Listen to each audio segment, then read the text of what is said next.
Hello, you lovely lot. Jay, we're having another chat again, mate. I've had a lot to chat. We haven't done much fishing today, we haven't done much fishing, but we like chatting, don't we? We do. We like. We had a big brekkie and all this morning, didn't we? Nah. Proper in. So we're going to chat now about the biggest lessons learnt from last year, and I'm going to take it into our fishing from this year. You starting off, mate? I'm going to start off. Go on, start off, Jay. I've got two. We'll go with. Let's keep it winter applicable first. Go on. It's been float bristles. I've never been so in tune with me floats as I have this year. I've always just... In what way? You mean thickness, or whether it's hollow or solid, or whether it's cane and this, that and the other, all sorts? Everything. Pay more attention to just the difference in my float bristles. I think it's come from more... It's a wind thing more than anything. You know what I mean? 'Cause in the summer you can get away with a 2mm hollow bristle, nice positive, get job done. Once it gets to your F1 and silverfish fishing, it's been unbelievable. Like quite a few occasions I used to use my normal F1 floats, which were in many occasions, one was a 1.2 hollow bristle, and another one was a 1.5 solid bristle. That's like as thick as a strand of hair, Jay. But it's not. Mate, it's surprisingly thick, and you'd think it'd be sound. And I'd fish maggot short, and it was when there was a lot of silverfish in my peg. Yeah, but I was fishing for F1s. Jay, you don't catch silvers, you catch F1s. No, but I was fishing for them, but these silvers were getting in the way. And it was mad. I was getting little indications on my float all the time. And I've got it shotted quite positive so I can see them. And I'm missing loads of indications. And I swapped from the 1.2 hollow bristle to a solid 1mm fibre bristle. It's like the old glass style bristles, do you know what I mean? Really sensitive. And the bite's transformed. Every bite was straight on the fish on. Why is it made a difference? They were just little roach this big, because they must be feeling the resistance. Think anything like that myself personally. I go down the route as if it's shotted right, it's dotted. I don't think it makes a blind bit of difference, and it's all about your feeding. But it's just that little. Just throwing a spanner in the works, isn't you, mate? Basically. Yeah. When they're really being moody. So with F1s, because there can be them days when we all know about it. No matter how your float's shotted. So you're saying like the F1s were there, but you weren't getting them because they were just being too light? Oh no, it was my silvers that it made me go from being very inefficient, missing bites, relaying my rigging, catching an odd one. So literally getting one or two. So literally, I was getting the same amount of bites, but everyone was a bite fish on. So it just must have been like that resistance in the bristle. A bit more resistance in my bristle. That's me. Unreal. I haven't got them to show you. But yeah, the two difference. There's hardly anything in between the two floats. But I'm going to incorporate that into everything. So it's mainly for like winter, because obviously, you know, coming into when it's warmer, if it's shotted right, yes, it's not going to matter, is it? No, definitely not. They when it's carp fishing, especially in the summer, they have it, they eat it. You see big a bite. 3mm bristles, big like pellet wagler style bristles, have it. That's it's nice, one of them, isn't it? You get one of them out now and you go, whoa, it's like a pipe bug, you see it like dinking a bit, oh, it might be on, might be not. But yeah, you've got it this time of year, don't you? Go find it. Yeah, but no, for me winter fishing, it's put 5% more fish in my net per match, just using more sensitive floats than I've ever used before. I honestly don't think I've got anything less than like a 1.8. I just that all went out of the window like years ago for me. It just it depends on venue as well, doesn't it? Depends on the venue you're going. Definitely. Tunnel this year, they've been so moody. Right, okay. That's where I've noticed it. So yeah, float bristles have been the first one. Mate, I like that. Like that, nice and weird. What are you going with? So mine will definitely be, you all know how much I love my shallow fishing. I do quite like my shallow fishing, don't I? You like it, you're plummet less. I've got one, mate. Still that one that you give me. For me, obviously, the bigger matches now, it's more sort of carp dominated, in it. And for me, this last year, without a doubt, a longer line pole tip to float has been absolutely massive for me. Yeah. So fishing sort of like full 16 metres, almost within sort of like just this side of Wagler range, really. Yeah. But having a good sort of metre, 2 metres of line, you know, pinging your bait on, flicking it in, literally leaving it sort of 15-20 seconds, how you would a pellet waggler. Same again, lift it out, flick it in. It's worked so well for me. Whereas the norm, you know, either slapping or tapping, this, that, and the other, just doesn't work for big carp. No. Just for F1s, you know, but even for F1s, some finicky F1 places I've been to, it's worked better with a long line. Yeah, they're used to getting caught. Case Old Duff on Big Max, I drew an absolute flyer. It's not like me, actually. It's not like me, actually, because I don't really fish that many matches. And I couldn't get bites traditional style, you know, a little bit of line, you know, slapping it over, waiting for them up to himself. Yeah. It wouldn't happen. And it was just after the golden reels, I thought, I'll try that rig, because I'd already got it set up, because I don't put them on winders. Just leave him up in there, mate, don't we? You know how we work. Didn't like that, folks. And so I've just got it out. Even that, in fact, the pellet was still on it as well. No, I'll just give it a quick go. Shipped it out and it's gone straight away, and it's hooked itself on the fall. They're like carpy F1s though, aren't they? They're big sexy ones. Proper big angry ones. Moody ones, yeah, they don't come under your pole then. No, definitely. But more and more it's got me thinking, because I thought, you know, you never properly got this fishing game sussed. Well, other than him, he's got it sussed.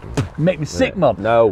But obviously, with that style, I've done it before, but I've never really thought that much into it. But it's made an absolute massive difference for me, and it obviously helps you. You know, if you want to mug fish as well. You don't need obviously that big versatile rig, isn't it? Yeah, it is. You see one there, you can. Whereas a little diddy rig, you can't. No, definitely not. I think with carp, you've just got to get it in your head that they don't come into your bait. No, they go round it. Definitely. They come and have a look, but they never go in it. It's the feeding as well. Obviously, you don't want to feed to like where your rig's landing. You want to feed like on your poultry pole, this side of it. Yeah. So they're creating, like as Jay said, they will back off it, and you can fish dead heavy as well. Yeah. Really, really heavy. So that when you hook one, you know it's not going to come off. Apart from the odd angry laughed one, I got snapped once in that file. They just proper go, angry. Like, aerator, and he was on it. It wasn't just went for it. Daddy May's like, oh, he was a bit angry, wasn't he? Yes, it was, Dad. But it's one of them. It's been massive for me, that. Yeah. You know what I mean? When you think you know everything about shallow fishing, and just it's fishing down to a T though. You're always learning, aren't we? Yeah. Carp do behave so much different.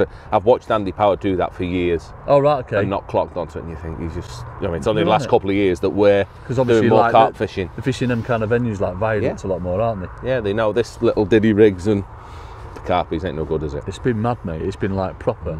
But the good thing is they have it. Even though you've got a big long length of line, if you're fishing for little F1s, you almost don't have to strike. No. You know what I mean? Because your rig's like, you know, sort of like a 0.2, 0.3 float, shot underneath it, no shot down the line, 6 or an 8mm pellet on. It's pretty similar to a pellet waggler, no shot down the line whatsoever. They take it and it's on, no messing whatsoever. In fact, you often see the swirl and you'll ask it coming out before thinking, what's going on there? You don't have time to strike, do you? Yeah, well, your line's almost tight, isn't it? You've put a few on it in the fish hole one, didn't you? Early on the yeah. My first 3 were on that, just swinging and plopping, not even feeding, or not feeding over my bait, just feeding and just plop. Carp are inquisitive creatures, aren't they? They come and have a look. Yes, mate. So a little supple plop and they come and have it. What's the other one, mate? Last one. It's been going ledgering. We should actual ledger bombing? Actual ledger bombing. Mate, it should be done all the time, but with ledgering in particular, because we've done a lot of bomb fishing again with Larford, Ayfield, Bass and whatever, it's thinking about what you're fishing on. Yeah. You mean bottoms? Yes, how the bottom is and how you bomb and how your bait behaves. I mean, we talked about this in that we did a winning ways, the Larford one. I touched on it a bit with that bomb. Yeah. And it's so important incorporating the right bomb. Yeah, you're depending on what you're landing on. Light bombs and what have you, aren't you? Again, depends. Yeah, if it's rock hard, you can fish as big as you want. If it's dead soft, as light as possible, just so it doesn't plug. Yeah. Also, what impact the length of hook length you're having, the bomb's having on, whether it's sucking it into the silt or whether it's too long. You know what I mean, thinking about your hook lengths with the material you're fishing on, whether it's gravel, sand. You'll notice more, folks, and obviously when you're seeing all them bubbles coming up, that's when it can be like a right soft, horrible bottom. Oh, really, really soft and squidgy and hard to fish on. And then lastly, the hook bait, which may sound obvious, but messing about with hook baits, so you have the right hook bait to land on that silt, so it doesn't bury, and it's a visual hook that they're homing on quick.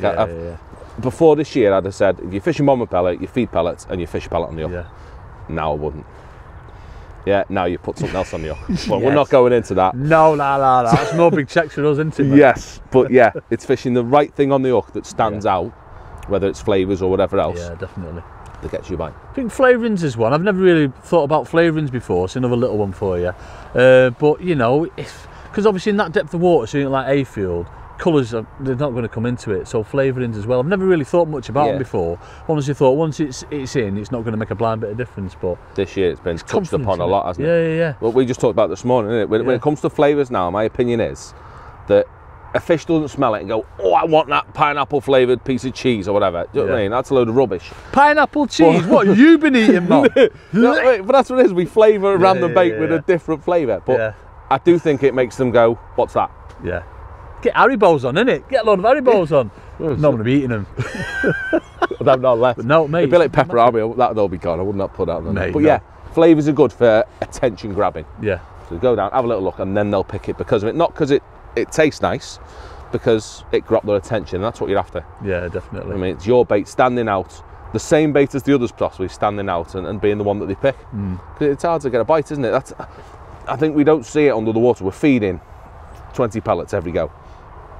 and you've got 20 carp, once you've fed 6 or 7 times, 100 and whatever pellets on the bottom, the chance of your one pellet getting picked out if it doesn't stand out. Well, yours will get picked out, Jay. Always does, doesn't it, mate? You know what I mean? Because mine smells nicer or looks different, or Are you putting the pineapple on me? pineapple cheese. Is that it? I've just knackered it. I've just blew myself Spoiled right it, up. hasn't he? You know that secret bait that we've just been on about, folks? Yeah, get on it. Pineapple cheese, but yeah, play about with them, and that'll definitely get you a few more bites. That's been the key for this year, hasn't it? Yeah. And I'm sure there'll be lots more to come. It's fishing, you know, it's changing all the time. There's so many different aspects of it, isn't there? It just goes down loads of different avenues all the time. So just keep experimenting, evolving, innit? Yeah, like that, evolving. So hopefully we'll learn a bit more this year, innit? Yeah. So as ever, folks, like and subscribe, and we'll see you later. We're going to catch some fishes now, aren't we, mate? Come on, we're going to catch fish before we go home.